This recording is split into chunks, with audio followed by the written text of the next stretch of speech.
আসসালামু আলাইকুম, কেমন আছেন সবাই? আজ পরিবারের সবাই মিলে একসাথে রেস্টুরেন্টের খাবার খাবো। আমি অবসর সময়ে অস্ট্রেলিয়ার একটি ফেসবুক পেজে গ্রাফিক্স ডিজাইনার ও এডিটিংয়ের কাজ করি। আমার বস অনেক ভালো। আসসালামু আলাইকুম।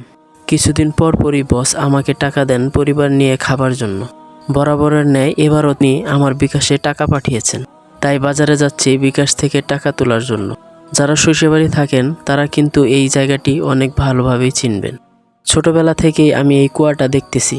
মার কাছে শুনেছি এখানে আগে রেল লাইন ছিল, রেল দিয়ে তেল কয়লা এগুলো আসতো। এই কুয়া থেকে রেলগাড়ির ইঞ্জিনে পানি তুলতো। এই লোকশিটঘর অনেক জনপ্রিয় একটা জায়গা। বিকালে পোলাপান খেলাধুলা করে ও অন্যরা বসে আড্ডা দেয়, অবসর সময় কাটায়। আমি চলে এলাম বাংলাদেশ খেলা করে। ইনি হলেন অনু দাদা। এখানে আসলে আপনি অজয় দাদা ও অনু দাদাকে পেয়ে যাবেন।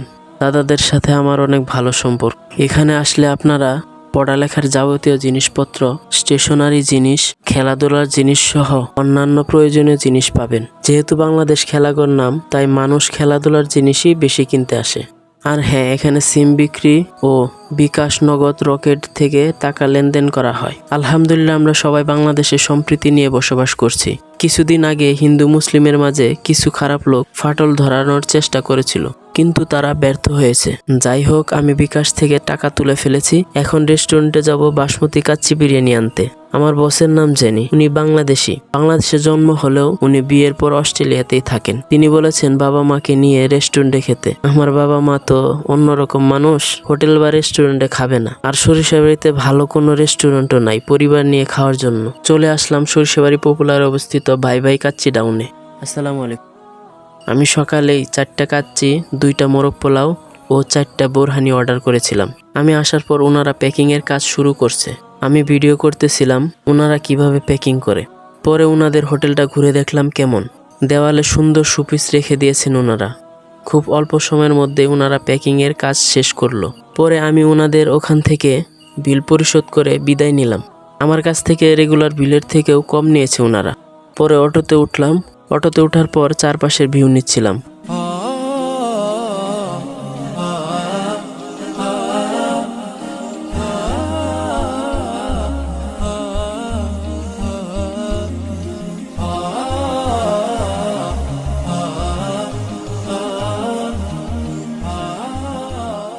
বাস স্ট্যান্ডে অটো থেকে নামলাম। অটো থেকে নামার পর একটা ভ্যানে উঠলাম। ভ্যানে ওঠার পর বাড়ির উদ্দেশ্যে রওনা দিলাম। আমাদের গ্রামের নাম শিমলাপল্লী পূর্বপাড়া, আর গ্রামটি অনেক সুন্দর।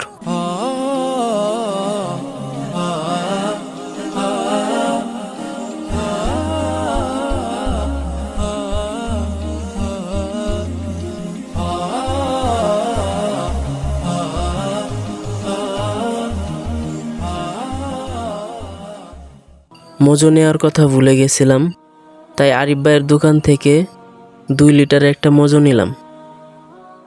আসসালামু আলাইকুম। একটা 2 লিটার মজো দিন তো। 2 লিটার মজো দেন। আগে সবসময় কোকো 7 আপ খাইতাম। যেদিন থেকে জানছি এগুলা ইসরায়েলি পণ্য, সেদিন থেকে বাদ দিছি। আমাদের টাকা দিয়েই আমাদের ভাই বোনদের মারবে, এটা কি মানা যায়?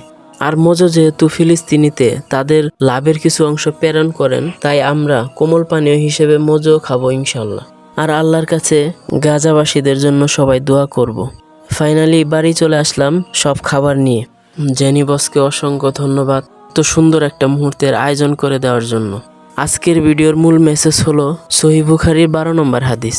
আব্দুল্লাহ ইবনু আমর রাদিয়াল্লাহু আনহু থেকে বর্ণিত, জৈনিক এক ব্যক্তি রাসূল সাল্লাল্লাহু আলাইহি সাল্লামকে জিজ্ঞেস করলো, ইসলামে কোন জিনিসটি উত্তম? তিনি বললেন, তুমি খাদ্য খাওয়াবে ও চেনা অচেনা সকলকে সালাম দিবে। ইনশাল্লাহ সবাই এই হাদিসটার উপর আমল করার চেষ্টা করব। আর বেশি বেশি সবাইকে খাওয়াবো আর চেনা অজানা সবাইকে সালাম দিব। ইনশাল্লাহ দেখা হবে পরবর্তী ভিডিওতে। সে পর্যন্ত আল্লাহ তাআলা সবাইকে সুস্থতা দান করুক। আমিন।